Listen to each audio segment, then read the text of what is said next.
Representative Jim Kasper. He's going to talk about a teacher up in Grand Forks that recently quit because of what's happening as far as critical race theory education, transgender education. Jim, before we bring you in, I just want to play a quick clip for our audience to give them some context. This is the Grand Forks teacher himself speaking at a school board meeting up in Grand Forks on March 14th. You may remember that the legislators passed a law that said, hey, you cannot teach critical race theory in North Dakota schools. So this is a school in Grand Forks sharing with the school board what's actually happening within their school district. North Dakota state law prohibits the teaching of critical race theory.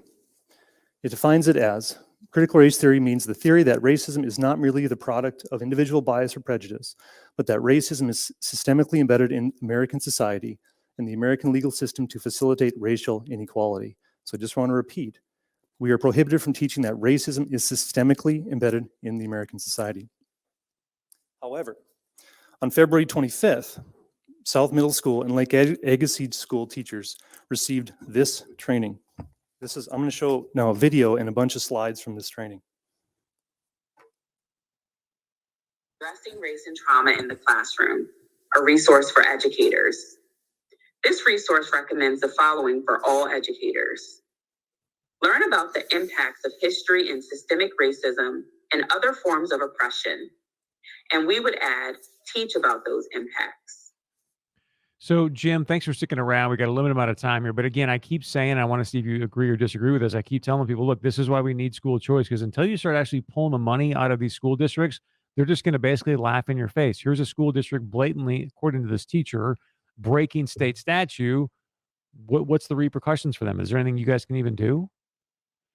Well, there is, but it's going to require a total rewrite of legislation in the next session. And I can assure you again on this topic, Chris, that myself and many legislators are going to be working on statutes that is going to be very, very clear about what the school teachers and administration can do and not do in the state of North Dakota regarding those topics.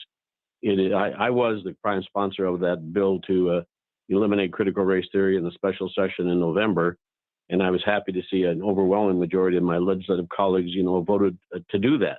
But the administrations of a lot of the school districts, and it's not just Grand Forks, just haven't gotten the message, and covertly, many of them are doing what this courageous Grand Forks gentleman has come forward.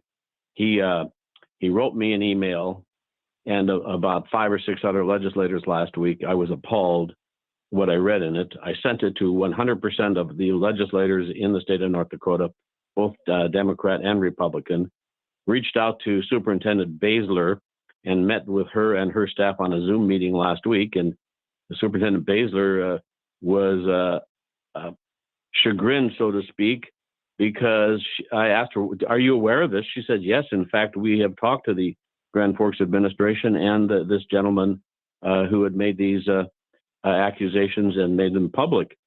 And I said, well, why haven't you done anything? She says, because I do not have the statutory authority to do so. So we're going to fix that. I talked to the Attorney General today, Drew Wrigley. We're going to put in the bill that the investigation of any of those charges can go to the Attorney General, and we're going to provide staffing or dollars for his department to be able to dig into any violation of the North Dakota statute. But we need to fix the statute, and that's going to be done because we've got to protect our kids, Chris, and we've got to protect our parents. The school teachers, I think most of them are sick and tired of this as well. I think it's the administration in many schools, and I've been contacted by administrations from around or parents from around the state who are equally concerned in their school district. So we're going to fix it. It's just going to take a little bit of time. So Jim, I've got what's happening. 20 seconds, but my question is, what does it say to you that a school district, and you know as well as I do, these superintendents are well paid. What does it say to you that a school district basically says, legislature, you guys go pound sand. We're going to do what we want to do. It says we need to put penalties in the statute for the violation of law that is very clear. And right now we do not have enough penalties in there. There's not a penalty for violating what they're doing. So you have these types of folks who are pushing an agenda that's been going on for years, Chris. This just didn't start. It's been going on for years. Representative Jim Kasper, thank you. We will have you back soon. I'm off tomorrow.